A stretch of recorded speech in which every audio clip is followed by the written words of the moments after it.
Have you ever wanted to improve your English while exploring the wonders of ancient worlds? What if learning vocabulary and listening skills could feel like time travel? Welcome to English Insight, the channel where English learning meets epic history. In this video, you'll boost your English naturally as we uncover fascinating moments from the past, from ancient empires and legendary leaders to forgotten cultures and everyday life long ago. As we explore, you'll hear real English pronunciation, useful phrases, and easy-to-understand explanations, all designed to help you improve your language skills while keeping you entertained. So whether you're studying at home, commuting, or relaxing before bed, let your mind travel back in time and let your English grow along the way. Let's begin the journey. The woman who cycled around the world.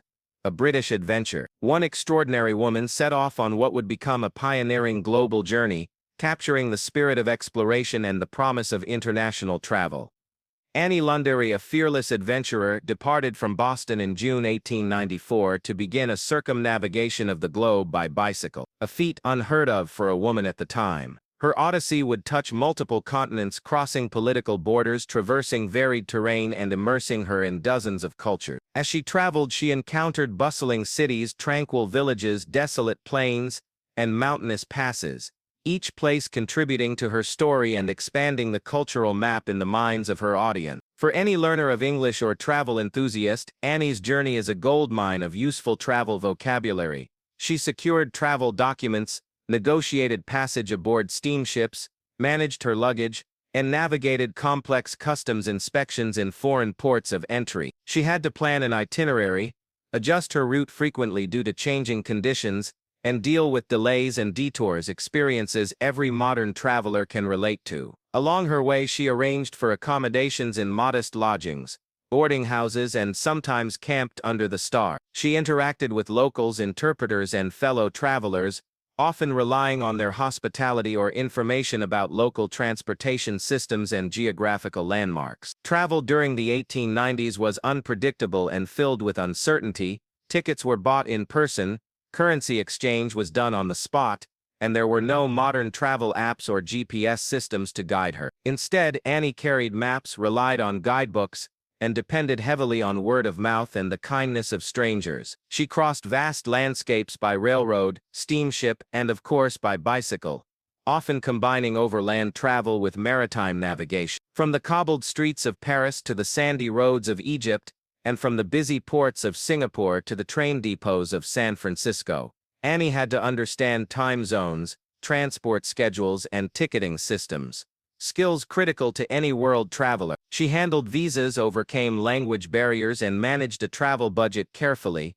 often bartering her story for free passage or discounted fares. Her clothing had to suit varied climates: cold rain in northern France, sweltering humidity in Southeast Asia, and chilly desert nights in the American Southwest. So she became adept at packing efficiently, adjusting to weather conditions and protecting her essential gear. She also learned to read signs and local directions, adapt to public transportation, and understand the importance of local customs and etiquette, a cultural sensitivity that's essential for any global traveler. In cities, she often explored urban centers on foot or bicycle, engaging in sightseeing, visiting landmarks, and giving public lectures that combined tourism with publicity. In rural areas, she encountered unfamiliar infrastructure, rough roads, and limited amenities, which required strong logistical planning. From booking accommodations to arranging meals, and from navigating border crossings to managing fatigue, every day brought new travel-related challenges. Her route required her to deal with shipping companies, railway clerks, consular officials, and local authorities, all while documenting her trip through vivid storytelling. For English learners, her trip introduces words and phrases like long-haul journey, on the road, travel fatigue, border checkpoint, layover, transit visa, and language immersion. Annie also mastered the art of solo travel, building resilience and independence as she ventured across countries alone. Her itinerary, stretching across the United States, France, the Middle East, South Asia, East Asia, and back to North America, showcases the era's global connectivity, albeit slower and more perilous than today. She crossed oceans using steamliners, slept in train compartments, and pedaled across rugged countryside, each mode of transportation with its own travel-specific vocabulary. The experience taught her the importance of route planning, budget management, and interpersonal communication, especially when dealing with unfamiliar dialects or explaining her mission to skeptical border officials. Annie's story teaches us how travel builds not just geography skills, but also problem-solving, adaptability, and cross-cultural communication. Her 15-month expedition is more than a historical event, it's a perfect linguistic journey into the heart of travel language. From travel companions to souvenir collection, from jet lag in today's terms, to the exhaustion of long-distance cycling, her story is rich with vocabulary that makes English both exciting and functional for world explorers. Sports vocabulary. When Annie Lundberg mounted her bicycle in 1894 to begin her journey around the world, she wasn't just undertaking a remarkable act of travel. She was stepping into the world of endurance sports, pushing her body and mind to limits few women had ever imagined at the time. Though her primary goal was not athletic competition, her achievement stands as a defining moment in the history of women in sport. Cycling, which was still in its relative infancy as a sport, was exploding in popularity in the 1890s, with new clubs, races, and cycling associations forming across Europe and North America. The invention of the safety bicycle with its equal-sized wheels and chain-drive mechanism made cycling a more accessible and safer activity than the earlier high-wheeled penny farthing. Annie's entry into the cycling world introduced her to the essential vocabulary of sports. She needed training, endurance, balance, coordination, and conditioning to sustain daily riding across long distances and varying terrain. As she evolved into an athlete, she developed techniques for managing fatigue, hydration, and recovery.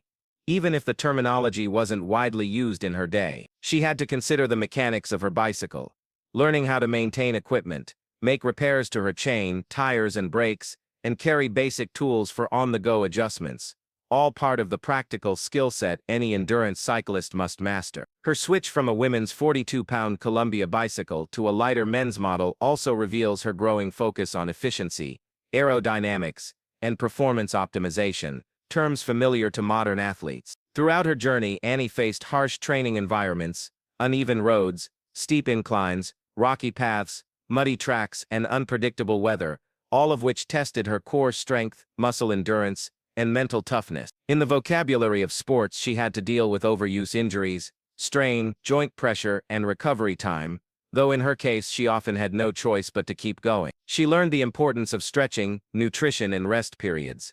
Even though these concepts weren't part of formal sports science in the 80s, her athleticism wasn't about competition with others, but rather a test of limits, a personal challenge akin to what we today might call an ultra-endurance event, or a solo expedition. Annie's progress was often tracked by local journalists, and in many towns she would give demonstrations, speak about her experiences, and even stage short exhibition rides, transforming herself into a one-woman public sports figure. She had to be mentally prepared to perform even when tired, distracted, or overwhelmed, what sports psychologists today refer to as maintaining focus under pressure. In this way, her ride was not only a physical test, but a form of early sports performance, complete with audiences, media coverage, and sponsors. Her Londonderry sponsorship was essentially an early version of what we now call sports marketing or athlete endorsement. She turned her physical feat into a platform, something modern athletes routinely do with brands and fans alike. Annie also had to manage her gear from riding attire to protective layers and cycling shoes,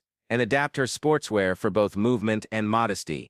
Initially wearing long skirts and corsets before switching to bloomers, which allowed for greater flexibility and freedom of movement. This evolution mirrored a larger trend in women's athletic fashion, as clothing began to support rather than restrict physical activity. Her story is filled with the vocabulary of sports preparation, understanding pace, developing technique, recognizing body signals, and managing injury prevention. Her trip also highlighted the need for resilience, grit, and self-discipline, all of which are core components of an athlete's mindset. Unlike modern athletes, Annie had no support team, no coaches, physiotherapists, or nutritionists.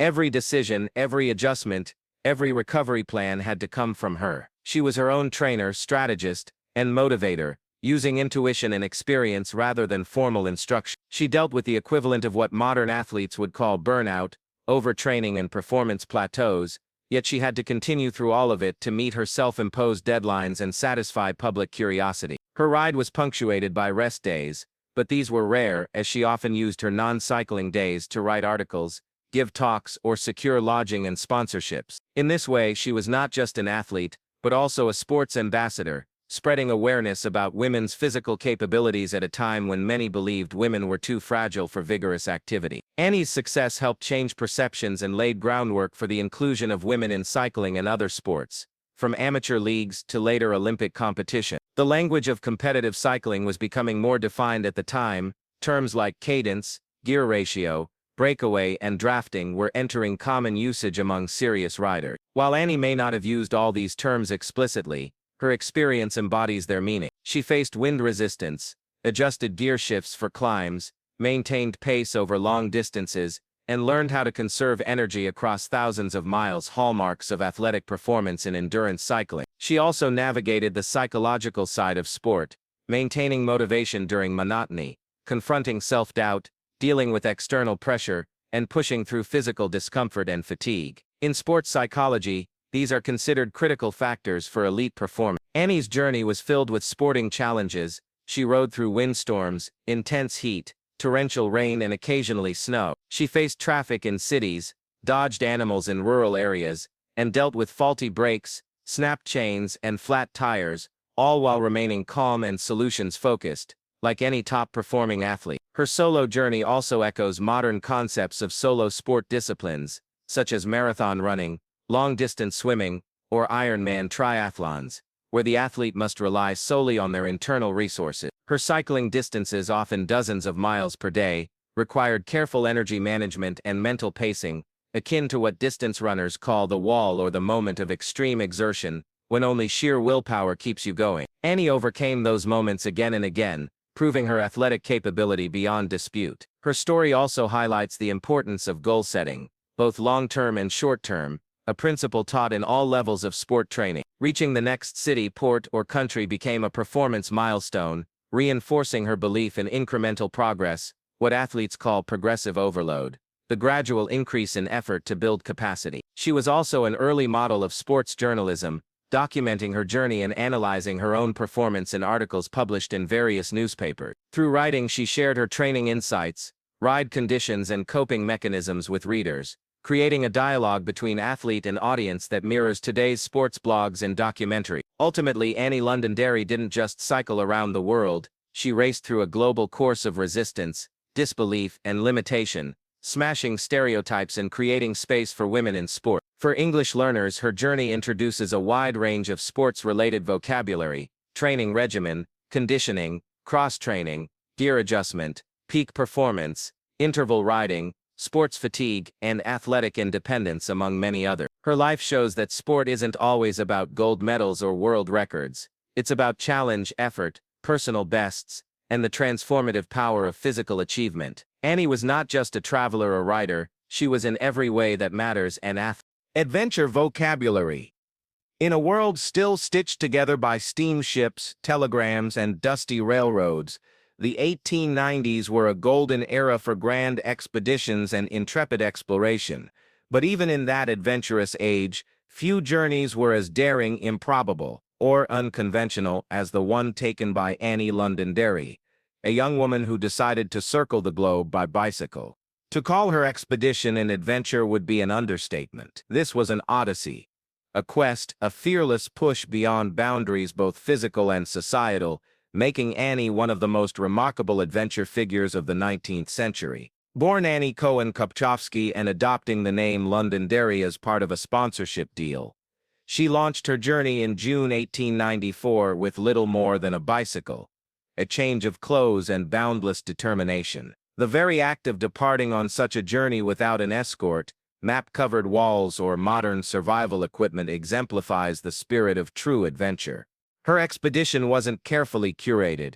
It was raw, unpredictable, and brimming with risk. She faced a range of hazards, from treacherous terrain and unpredictable climates, to suspicious authorities and outright hostility from those who believed her endeavor was improper for a woman. She had no GPS, no tent with climate control, and no satellite phone, just a keen sense of direction, a willingness to adapt, and an adventurous soul. For English learners and lovers of bold journeys, Annie's trip is the perfect canvas to explore rich adventure vocabulary. Terms like expedition, journey into the unknown, uncharted territory, field improvisation, and navigating by instinct all apply. Her route took her through bustling cities, dense forests, deserts, mountain passes, and across oceans. Along the way, she was constantly problem-solving on the fly, a hallmark of any true adventurer. Her encounters were never routine. In some towns she was greeted as a celebrity, in others with suspicion or disdain. She navigated foreign bureaucracies, slept in makeshift shelters, bartered for supplies, and learned how to blend in or stand out as the situation required. Annie's tale demonstrates how real adventure is about more than distance. It's about overcoming adversity, confronting the unknown, and adapting with ingenuity. With each border crossing came new uncertainties, different languages, unfamiliar customs, new threats, and the constant risk of failure. Yet she pressed on, guided by a mix of wanderlust, self-belief, and sheer audacity. She wasn't just riding a bicycle. She was navigating a world that didn't expect or often welcome a woman adventurer on two wheels. Her bicycle became her vessel of exploration, and like a 19th-century ship or caravan, it carried her into places she'd never imagined. Her gear was minimal. She had to carry only the essentials: food, water, basic repair tools, and changes of clothing. She had no waterproof bags, no all-weather jacket, and no performance fabric. Every item in her satchel had to serve multiple purposes, a concept every adventurer understands deeply. This necessity led to frequent stops, creative improvisation, and deep reliance on the kindness of strangers. In adventure terminology, Annie frequently dealt with supply chain improvisation, equipment failure, and resource management under stress. There were no stores tailored to global cyclists, so when something broke, she either repaired it herself or found someone who. Her story also introduces key phrases like living off the land, surviving by wit, testing one's limits, and embracing discomfort. She faced danger in both human and natural form. At times she was threatened by wild dogs, difficult terrain, or uncaring officials.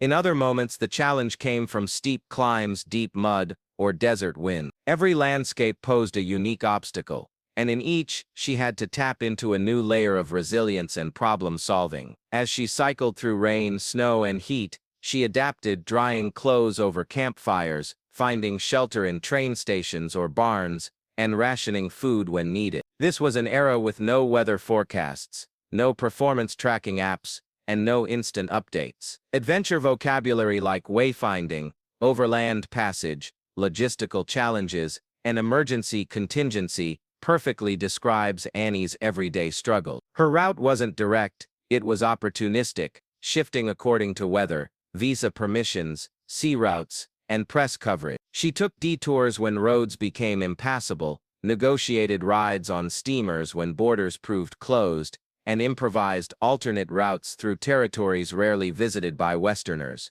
especially women. She not only needed stamina but adaptive courage, the ability to change course without losing direction. Annie also frequently encountered cultural dislocation, suddenly finding herself in a town or province with customs completely different from her own. Her ability to observe, listen, and respond appropriately became essential survival tools, especially when traveling alone as a foreign woman. She had to learn the etiquette of local communities quickly and avoid missteps that could lead to confrontation. This experience connects directly to adventure language like cross-cultural navigation, situational awareness, code switching, and on-the-ground diplomacy. Sometimes she slept comfortably in the guest rooms of admirers.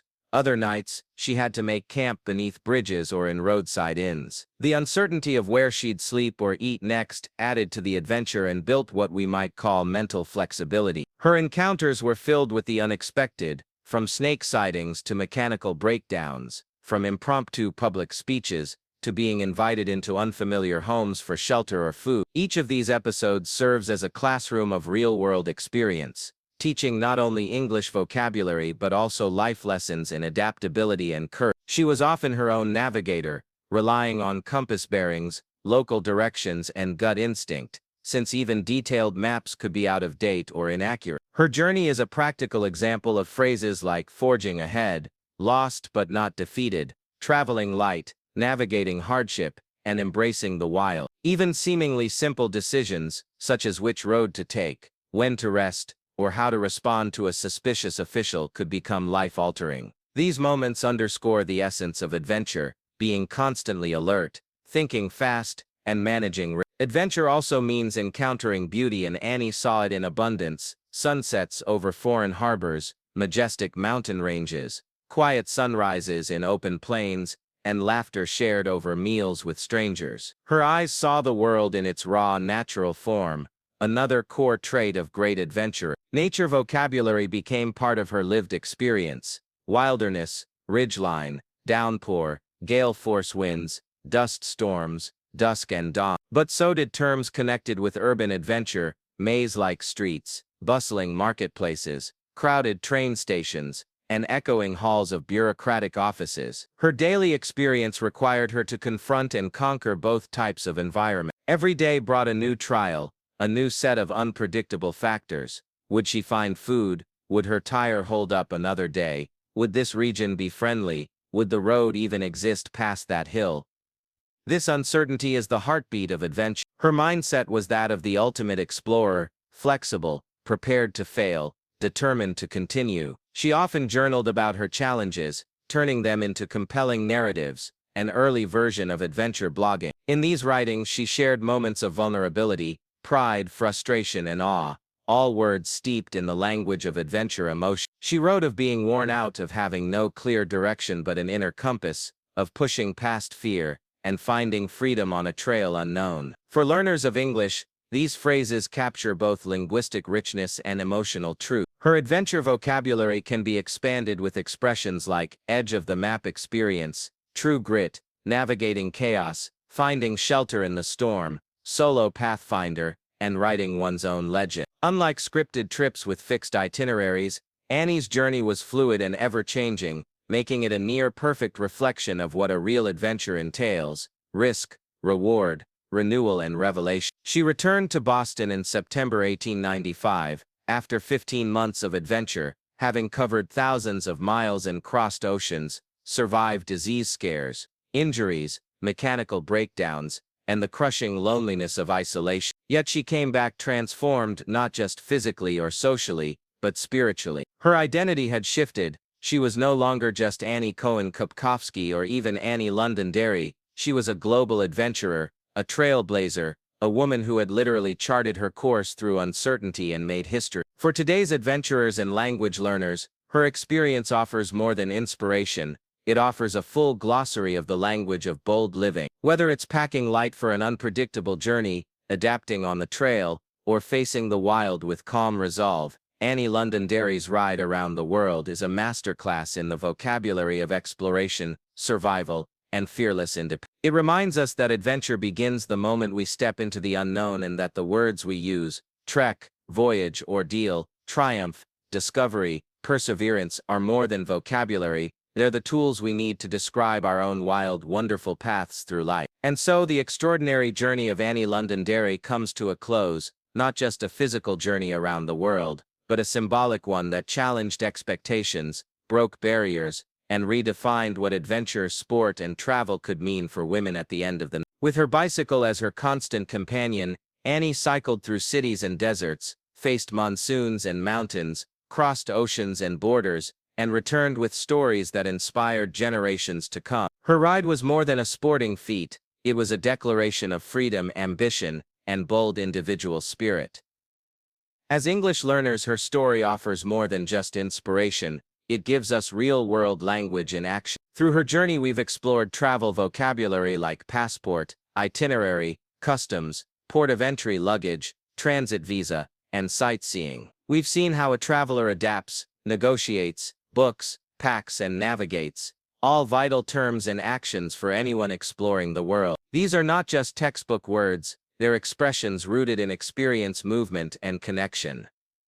From the perspective of sport, Annie showed us the language of endurance, training, performance, gear management, technique, pace, recovery, fatigue, resilience, and goal setting. Her world tour wasn't a formal race, but it demanded every quality of a true athlete. She strategized like a competitor, adjusted like a cyclist, and pushed through like a marathon runner. This vocabulary too speaks to human strength and perseverance. And from the viewpoint of adventure, Annie embodied every term we associate with exploration: odyssey, expedition, quest, survival, uncharted, adversity, risk, improvisation, resourcefulness, and grit. These are the words that define people who go off the beaten path, take chances, and embrace uncertainty. Her world wasn't always kind, predictable, or safe, but adventure never is. That's what makes it thrilling and transformative. More importantly, Annie's story reminds us that language itself is an adventure.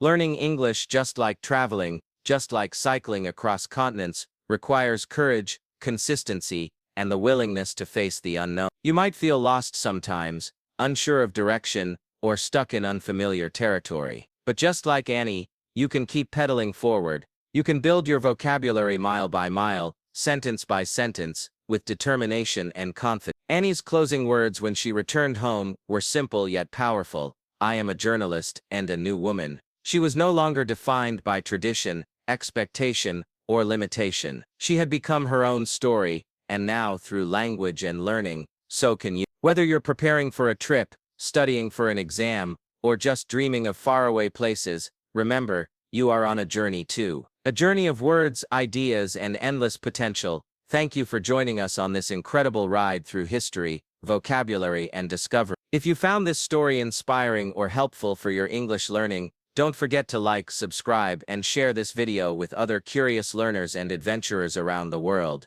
And in the comments, tell us, where would you cycle if you could go anywhere in the world? Or share your favorite new word from Annie's story. Because the world is wide, the roads are waiting, and your next word or your next adventure might be just around the corner. Until next time, keep exploring, keep learning, and keep moving forward.